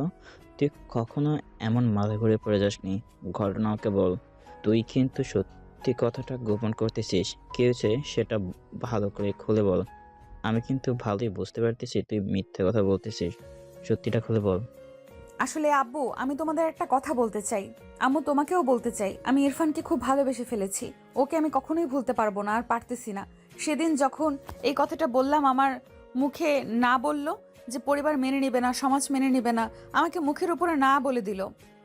তখনই আমার মাথা কাজ করতেছিল না, সঙ্গে সঙ্গে মাথা ঘুরে পড়ে যাই, আর পড়ে যাওয়ার সঙ্গে সঙ্গে পাথরের সাথে মাথা লাগে, তখনই মাথা ফেটে যায়। প্লিজ তোমরা আমার উপরে রাগ করো না, আমি কখনো এমন কিছু করিনি যার জন্য তোমাদের মাথা নিচু হয়ে যাবে। আমি এখনো তেমন কিছুই করিনি, শুধু ভালোবেসেছি। ভালোবাসা ভুল না। কি বলতেছিস মা এগুলো? এটা কখনো সম্ভব বল? তুই তুই ইরফানের চেয়ে প্রায় 2-3 বছরের বড়। আবার তুই যে কোচিংয়ে পড়াস, সে কোচিংয়ের ছাত্র। এটা কখনো কেউ মেনে নিবে না। যাই হোক, আমি নিজেই বুঝি না, আমি শুধু একটা জিনিসই বুঝি, আমি ইরফানকে বিয়ে করব, আমি ওর সাথে থাকব, ওর সাথে সংসার করব, আমি ওর সাথে শুয়ে থাকব। তুমি প্লিজ ওর আব্বু আম্মুকে ডেকে নিয়ে এসো, ওদের সাথে কথা বলো, না হলে কিন্তু আমি উল্টাপাল্টা কিছু করে ফেলবো, তখন কিন্তু আমাকে বাঁচাতে পারবে না। তাসফিয়ার এমন আচরণে তার আব্বু আম্মু দুজনেই অবাক হলেন যে তারা কোন তাসফিয়াকে দেখতেছে। ও তো এমন ছিল না, হঠাৎ কি হলো ওর এমন হয়ে গেল? এমন আমূল পরিবর্তন। একটা মেয়ে ছিল, এমন কি হলো যে ওর বয়সে 2-3 বছরের ছোট একটা ছেলেকে এত ভালোবেসে ফেলেছে? শুনছ, এখন কি করবে? মেয়েটা তো একদম পাগল হয়ে গেছে। যদি উল্টাপাল্টা কিছু করে বসে তখন কি হবে? আমাদের একটা মাত্র মেয়ে, তখন আমরা কাকে নিয়ে বাঁচব? ওই আমাদের আশা ভরসা। যদি ওই না থাকে আমি কি করে বাঁচব? বলো, তুই কিছু একটা করো প্লিজ। মেয়েটার এমন পাগলামি আমি আর সহ্য করতে পারতেছি না। ওর মুখটা শুকিয়ে গেছে, তুমি দেখেছো? সবই তো বুঝতেছি, কিন্তু সমস্যা তো একটা জায়গায়। ওর সামনে ইরফানের আব্বু আম্মু কি রাজি হবে? কারণ ও হলো কোচিংয়ের ম্যাডাম, আর ইরফান সেই কোচিংয়ের ছাত্র মাত্র। তার উপর ওর যে বয়সে 3 বছরের বড়। এখন তার পরিবার যদি না মানে, তাহলে আমার কিছু করার আছে বলতো? আরে কথাগুলো তো বলতেও লজ্জা লাগতেছে। এখন দেখো, যেভাবেই হোক ইরফানের আব্বু আম্মুকে রাজি করাতেই হবে। মেয়েটার মুখের দিকে তাকানো যাচ্ছে না। কি হয়ে গেছে ওর? কি মেয়ে ছিল আর কি হয়ে গেল ওর? কষ্টের আমার সহ্য হচ্ছে না। তুমি প্লিজ কথা বলো এরপর আম্মু আব্বুর সাথে। আচ্ছা, আমি আপাতত ইরফানকে ডাকতেছি, আগে ওর সাথে কথা বলতে হবে। ওর সাথে কথা বলে পরে ওর আব্বু আমাকে ফোন দিয়ে ডেকে নিয়ে আসবো, পরে ওদের সাথে কথা বলা যাবে। হ্যালো ইরফান, কোথায় তুমি বাবা? আমি তাসফিয়ার আব্বু বলছি। যদি একটু আমাদের বাসায় আসতে অনেক ভালো হতো, তোমার সাথে কিছু কথা ছিল। ঠিক আছে আঙ্কেল, আমি আসতেছি। আমি অবশ্য আপনি না বললে যেতাম, ম্যাডামকে দেখতে যেতে হবে, তো সে কালকে কথা হয়েছে, এর মধ্যে আপনার ফোন দিয়ে ফেললেন 5-10 মিনিটের ভিতরে। এসো ইরফান, এসো। তোমাদের আঙ্কেল ঘরের মধ্যে বসে আছে, যাও, তোমার সাথে নাকি কথা বলবে। কি আর বলবো বলো, সব তো জানোই তুমি। তোমাকে আর নতুন করে কি বলবো? এখন আমার মেয়েটা তো পাগল হয়ে যাচ্ছে বাবা। ওর মুখের দিকে তাকানো যাচ্ছে না। একটা বার আমার মেয়ের মুখের দিকে তাকিয়ে কি এই প্রস্তাবে রাজি হওয়া যায় না? আঙ্কেল আমি আর কি বলবো বলেন, আমার আব্বু আম্মু আছে, আপনি ওদের সাথে কথা বলেন। শুধু আমি রাজি হলে তো হবে না, আমার আব্বু আম্মুর তো রাজি হতে হবে। আর আঙ্কেল আমি রাজি আছি, আমিও ম্যাডামকে অনেক ভালোবেসে ফেলেছি, সেটা শুধু বলতে লজ্জা তাই বলিনি কখনো। কিন্তু আম্মু তাসফিয়াকে অনেক ভালোবেসে ফেলেছি, শুধু লজ্জাতে বলতে পারিনি কখনো। তুমি যে রাজি সেটা তো আমি জানতাম না, এখন মাত্র জানতে পারলাম। শুনে অনেক ভালো লাগলো, কিন্তু তুমি তো বুঝতে পারছো। আর তোমার আব্বু আম্মুর নাম্বারটাও দাও, আমি ফোন দিয়ে আসতে বলতেছি, ওদের সাথে কথা বলি। ঠিক আছে, তাহলে আমি নাম্বার দিচ্ছি, আমার আব্বু আম্মুর সাথে কথা বলেন, তাদের আসতে বলেন, তাদের সাথে বসে কথা বলেন। হ্যালো, আসসালামু আলাইকুম। আমি তাসফিয়ার আব্বু। আপনার ছেলে যে কোচিং সেন্টারে পড়ে, সেখানকার শিক্ষিকা। আপনাদের সাথে কিছু কথা ছিল। যদি একটু কষ্ট করে আমার বাড়িতে আসতেন তাহলে অনেক খুশি হতাম। ইরফানের আম্মুকে সাথে নিয়ে আসবেন। সবই তো বুঝতে পারতেছি কিসের জন্য আমাদের যেতে বলতেছে, কিন্তু আমার মনে হয় না এটা কোনো সমাধান হবে। তবে আপনি যত বলতেছেন তাহলে আসতেছি কিছুক্ষণের মধ্যে। আসেন আসেন। এই তাসফিয়ার আম্মু, ওদের বসতে দাও। চা নাস্তা রেডি করো, সবাইকে চা দাও। বলেন কি বলতে চান? আমার ছেলের সাথে আমার কথা হয়েছে এই বিষয় নিয়ে। ওর সাথে অনেক রাগারাগি হয়েছে এই বিষয়ে। আমি চাচ্ছি আপনার সাথে রাগারাগি হোক, এটা কখনো সম্ভব না। কোচিংয়ের ম্যাডাম হয়ে কি করে ছাত্রের সাথে বিয়ে হয়? এটা কখনো সম্ভব? সমাজ কি বলবে? ইরফান বলল ও নাকি তাসফিয়াকে অনেক ভালোবাসে। একটা বোঝানোর চেষ্টা করুন ভাই, আমার মেয়েটাকে একটু দেখে আসেন, ওর অবস্থা একটু দেখেন, ওর খুবই খারাপ অবস্থা। ও বলতেছে যদি ইরফান কেউ না পায় তো আত্মহত্যা করবে, নিজের প্রাণ নিজে দিয়ে দিবে। এখন আমরা তো বাবা মা বলে, আপনার তো ইরফানের বাবা মা, যদি আপনাদের ছেলে আমার কথা বলতো তাহলে আপনারা কি বলতেন বলেন? আমাদের অবস্থা খুবই খারাপ, খাওয়া দাওয়া কিছুই নেই, অনেক চিন্তায় আছি। তাসফিয়া খাওয়া দাওয়া করতেছে না, ওষুধ খাচ্ছে না, এভাবে চলতে থাকলেও তো অসুস্থ হয়ে যাবে। সবই তো বুঝতে পারতেছি ভাই, কিন্তু আত্মীয় স্বজনকে কি বলবো? সমাজের মানুষ শুনলেই সি করবে। এখন কি করি বলেন? আমার ছেলে তো পাগলামি করতেছে, আর আপনার মেয়ে তো পাগলামি করে বসে আছে। এখন কি দিয়ে কি করি কিছুই বুঝতে পারছি না। এখন ভাই দেখেন, মেয়েও তো পুরো পাগল হয়ে গেছে ইরফানকে বিয়ে করার জন্য। এখন আমরা তো আর ওকে কম বুঝাইনি, কিন্তু বুঝতে চাচ্ছে না। ওর কথা একটাই, ওই ইরফানকে বিয়ে করবে। আমরা ওকে অনেক বুঝিয়েছি, কিন্তু ওর সেই একই কথা। এখন কি করব আপনারাই বলেন? চোখের সামনে নিজের মেয়েকে এভাবে কি মরতে দেখব? মেয়েটা শুকিয়ে গেছে, ঠিকমতো খাওয়া দাওয়া করছে না, ওষুধ খাচ্ছে না। এভাবে আর কিছুদিন চলতে থাকলে এমনিতেই মারা যাবে। আপনাদের কাছে অনুরোধ রইল, প্লিজ আপনারা রাজি হয়ে যান। ইরফান, তুই এখানে কি করিস? এখানে আমরা কথা বলতেছি, তুই তাসফিয়ার সাথে গিয়ে কথা বল। ওকে গিয়ে খেতে বল, খাওয়া দাওয়া করে ওষুধ খেতে বল। আমরা এখানে কথা বলতেছি, তুই ভিতরে যা। ইরফানের আব্বু, শোনো, সমাজের কথা ভেবে লাভ নেই, আত্মীয় স্বজনের কথা ভেবে লাভ নেই। ছেলে মেয়ে যখন রাজি তাহলে আমাদের আর দ্বিমত করে লাভ নেই। আর তাসফিয়া মেয়েটা তো অনেক লক্ষ্মী, শিক্ষিত, ঘরের কাজ কাম সবই পারে, কিন্তু আমাদের ছেলেকে নিয়ে তো সবচেয়ে বেশি চিন্তা। হ্যাঁ, একমাত্র সেটাই তো বুঝতে পারতেছি না। ও তো কাজ কাম কিছুই করে না। এখনো পড়াশোনা শেষ হয়নি। শেষ হলে তো চাকরি বাকরি শুরু করবে। এখন তো বেকার। এভাবে বিয়ে দিলে কেমন দেখায়? এগুলো কোনো বিষয় না।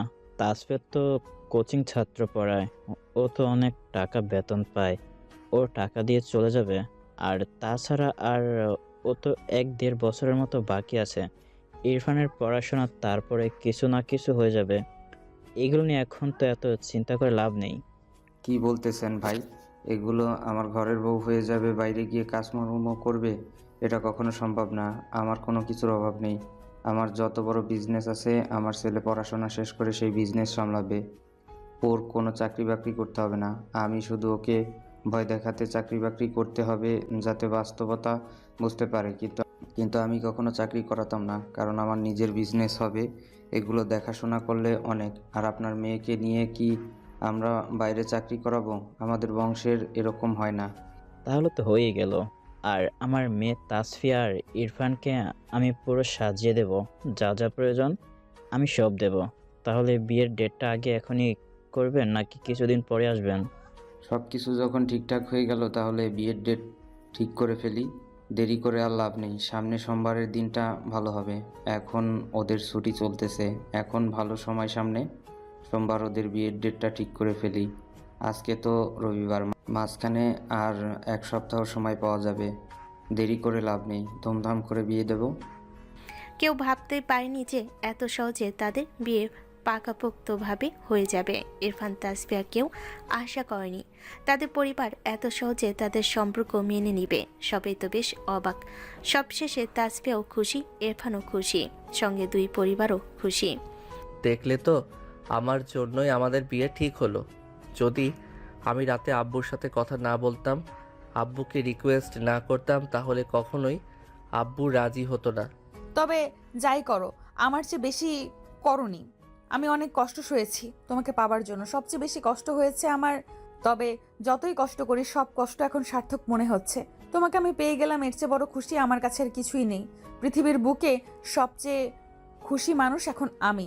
হ্যাঁ অবশ্যই, আমার ওই একই কথা। এতদিন দেখেন ম্যাডাম বলে জানতাম, আর 7 দিন পরে সে আমার ঘরের বউ হবে। ভাবতে অবাক লাগতেছে। নিজের কাছে কেমন লাগতেছে, কোচিংয়ের ম্যাডাম হয়ে গেল বউ। দেখো আর ম্যাডাম ম্যাডাম করো না, মেজাজটা এমনিতেই খারাপ হয়ে যাচ্ছে তোমার ম্যাডাম ম্যাডাম শুনতে শুনতে।